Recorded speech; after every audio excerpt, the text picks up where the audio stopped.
একটা সার্টিফিকেট হচ্ছে আল্লাহর সার্টিফিকেট। আল্লাহ জানেন উনি হচ্ছেন হারিস চৌধুরী। রণাঙ্গনের বীর মুক্তিযোদ্ধার চিত্র যদি এটা হয় তাহলে বাকিদের অবস্থা কি ছিল চিন্তা করতে পারেন আপনারা। দেখেন, জন্ম মৃত্যু এটা মানুষের জন্য অবধারিত এবং দুনিয়ার সব কিছু কাজকর্মের জন্য জন্ম সার্টিফিকেট, বার্থ সার্টিফিকেট, মৃত্যু সার্টিফিকেট, ডেথ সার্টিফিকেট। একটা সার্টিফিকেট হচ্ছে আল্লাহর সার্টিফিকেট।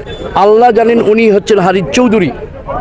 কাগজে কলমে যেটা সেটা মানুষ দ্বারা লিখিত হয়, আর বাকি যেগুলো কাজ আল্লাহর প্রদত্ত বাণী, যেগুলো কোরআন এবং হাদিসে, সেগুলো হচ্ছে আল্লাহর প্রদত্ত এবং আল্লাহ জানেন উনি হারিস চৌধুরী। এখন কাগজে তখনকার সময় বেঁচে থাকার জন্য এইটা কাজ করা হয়েছিল। উনি যদি এইটা না করতেন তাহলে তাকে হয়তো ওই সময় অ্যারেস্ট করা হতো, তাকে জেলে যেতে হতো। তার জীবন বাঁচানোর জন্য উনি এই কাজ করেছিলেন। কিন্তু উনি হারিস চৌধুরী, এখানে আল্লাহ পাক জানেন, এবং হারিস চৌধুরী হিসাবেই আজকে ওনাকে দাফন করা হচ্ছে। উনি কাজ করেছে একটি হচ্ছে যে যেহেতু জাতীয় পরিচয়পত্র মাহমুদুর রহমান নাম, এটি একটি বিষয়। আরেকটি বিষয়, তখন কোন সরকারটি ছিল, সে সরকারটি তো জনগণের সরকার ছিল না, সেটি একটি ফেসিবাদের সরকার ছিল, ফেসিজম ছিল। তো সেখানে তো আমি আগেই বলছি যে গণপ্রজাতান্ত্রিক বাংলাদেশের সরকার ছিল না, সেটি ছিল আওয়ামী লীগের একটি অঙ্গ সংগঠন। তো সেই জন্যই তাকে এইটা করেন। নতুবা তো হারিস চৌধুরী সবাই জানে, তার মেয়ে বলছে হারিস চৌধুরী প্রয়োজনে সেই সময় কেন ডিএনএ টেস্ট করলো না, ডিএনএ টেস্ট করে তখনই তো দিতে পারতো, কিন্তু দেয়নি। আজকে কিন্তু অন্তর্বর্তীকালীন সরকার, জনগণের একটি অন্তর্বর্তীকালীন সরকারের হয়েছে বিদায় আজকে এই কাজ করা তার মেয়ের পক্ষে সম্ভব হয়েছে।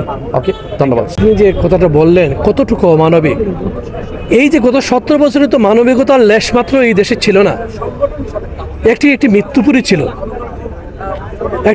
এই যে শেখ হাসিনার হাতে লাল সবুজের এই পতাকাটা, মোটেই কখনো এই পতাকাটাই আমরা যে রক্ষা করতে পারবো সেই অবস্থাটাতে আমরা ছিলাম না। সবুজ গালিচায় রক্তের লাল লাল চুপ ছিল, এটা মৃত্যু পতাকায় পরিণত হয়েছিল। হারিস ভাই, যিনি আজকের এই বিজয়ের মাসে বলতেই হয়, যিনি একজন রণাঙ্গনের বীর মুক্তিযোদ্ধা, সেই মুক্তিযোদ্ধা যারা আমাদেরকে লাল সবুজের পতাকাটা উপহার দিলেন, সেই মুক্তিযোদ্ধাকে আমরা সমাহিত করতে পারলাম না তখন রাষ্ট্রীয় মর্যাদায়। আজকে এই পরিবর্তিত বাংলাদেশে আমরা অন্ততপক্ষে এই আফসোসটুকু আমাদের তো থাকবে, কিন্তু অন্ততপক্ষে আজকে আমরা মনে করছি যে তার অন্তিম ইচ্ছা অনুযায়ী, এবং বারবার তিনি যে বলতেন যে তার জন্ম মাটি থেকে তাকে সমাহিত করতে হবে। আজকে তার মেয়ে দীর্ঘ ফাইট করেছে, ব্যারিস্টার সামিরা দীর্ঘ ফাইট করার পর ডিএনএ টেস্টের মধ্য দিয়ে আজকে এখানে তাকে নিয়ে আসা হয়েছে, এবং কিছুক্ষণের মধ্যে 4টার পর তাকে তার নিজ জন্ম মাটি খানাইঘাটে থেকে সমাহিত করা হবে। তো গত 17 বছর ধরে এইসব বিভৎস চিত্র, আপনারা অসংখ্য বিভৎস চিত্র দেখবেন। এখন রণাঙ্গনের বীর মুক্তিযোদ্ধার চিত্র যদি এটা হয় তাহলে বাকিদের অবস্থা কি ছিল চিন্তা করতে পারেন আপনারা।